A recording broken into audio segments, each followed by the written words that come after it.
गरीब का मिट्टी का ट्रैक्टर। देवलपुर नामक गांव में सुंदर नाम का एक आदमी रहता था। सुंदर एक गरीब लड़का था। वो बड़े किसानों के खेतों में किराए पर ट्रैक्टर चलाता था। सुंदर के दो बेटे थे, चिंकू और मिंकू। एक बार सुंदर सेठ चंदेश के पास ट्रैक्टर किराए पर लेने गया और बोला, सेठ जी, मुझे 2 दिन के लिए अपना ट्रैक्टर किराए पर दे दीजिए। मैं खेतों में ट्रैक्टर चलाकर कुछ पैसे कमाकर आपके ट्रैक्टर के किराए के पैसे लौटा दूंगा। चंद्रेश बोला, ठीक है, लेकिन 2000 रुपए 2 दिन का किराया है। और फिर ध्यान रहे, ट्रैक्टर वापस करते हुए ट्रैक्टर की टंकी में पेट्रोल फुल भरा होना चाहिए। देखो सुंदर, वैसे तो मैं बाकी लोगों से पहले ही किराए के पैसे ले लेता हूँ, लेकिन तुमसे बाद में ले लूंगा। सुंदर खुशी खुशी ट्रैक्टर लेकर घर पहुँचा। सुंदर के बच्चे ट्रैक्टर देखकर बहुत खुश हुए। चिंकू और मिंकू बोले, अरे वाह, पापा ट्रैक्टर लाए हैं। अब हम ट्रैक्टर की सैर करने जाएंगे, बड़ा मजा आएगा। पापा एक नया ट्रैक्टर लेकर आए हैं।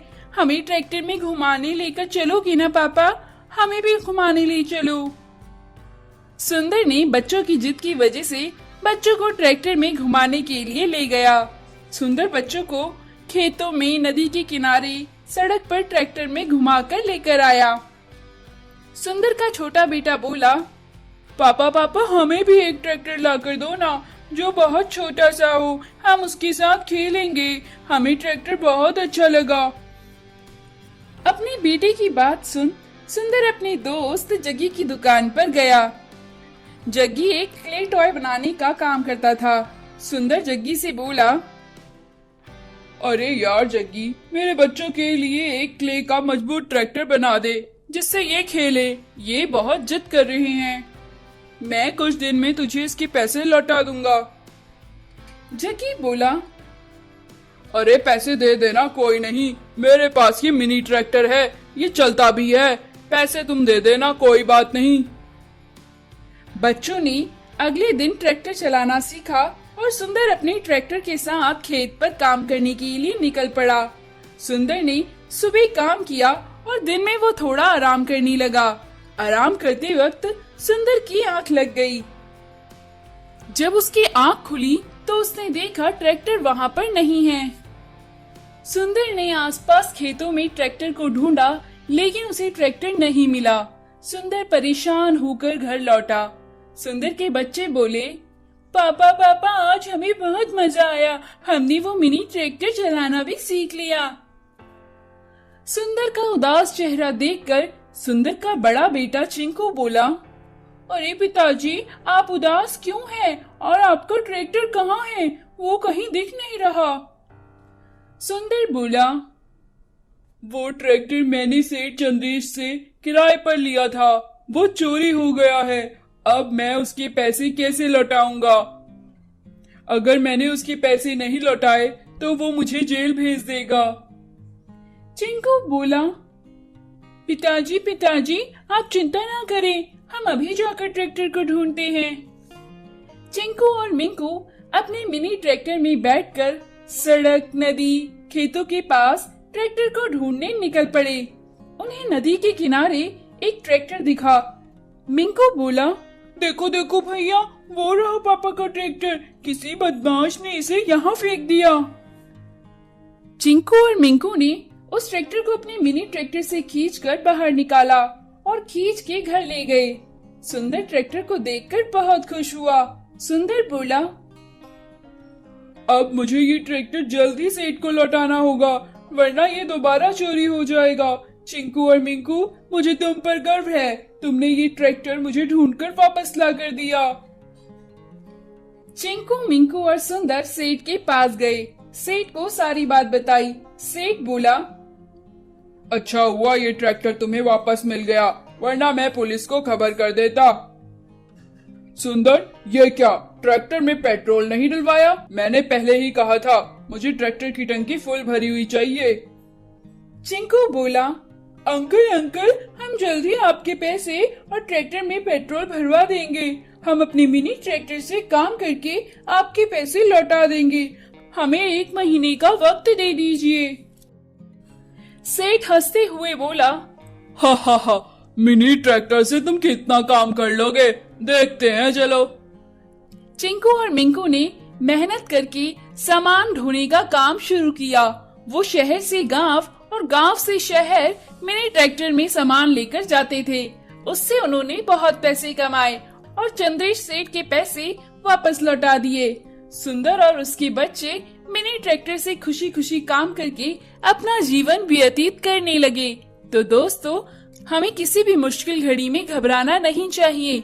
मेहनत से सारे काम सफल हो जाते हैं। गरीब के लकड़ी के खिलौने। धौलापुर नामक गांव के गरीब इलाके में साहिल नाम का एक लड़का रहता था। साहिल के माता पिता नहीं थे, वो अपने मामा मामी के साथ रहता था। साहिल की मामी साहिल के साथ हमेशा सौतेला व्यवहार करती थी और उसके मामा को हमेशा डांटती रहती थी कि उसे घर में क्यों रखा है। साहिल अपनी मामी के डर से घर का सारा काम करता था।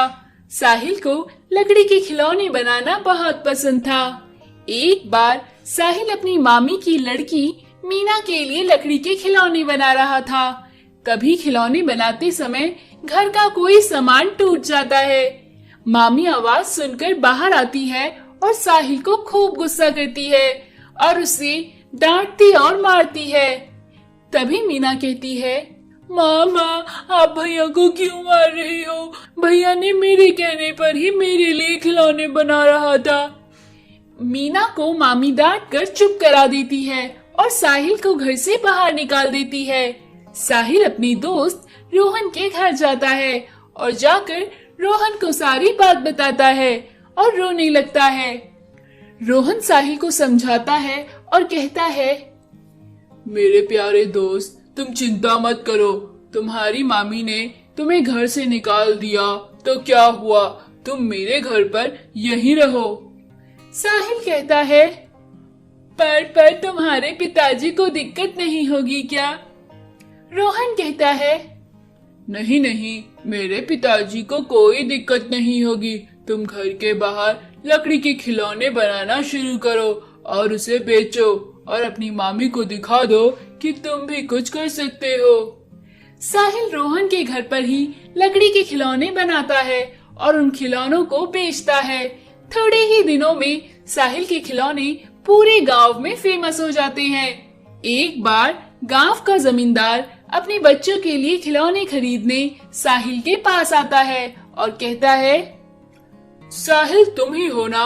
सुना है तुम्हारे लकड़ी के खिलौने बहुत अच्छे हैं, मुझे अपने बच्चों के लिए खरीदने हैं। साहिल इतने बड़े आदमी को देखकर बहुत खुश होता है और खुशी के मारे सारे खिलौने जमींदार को दिखाता है।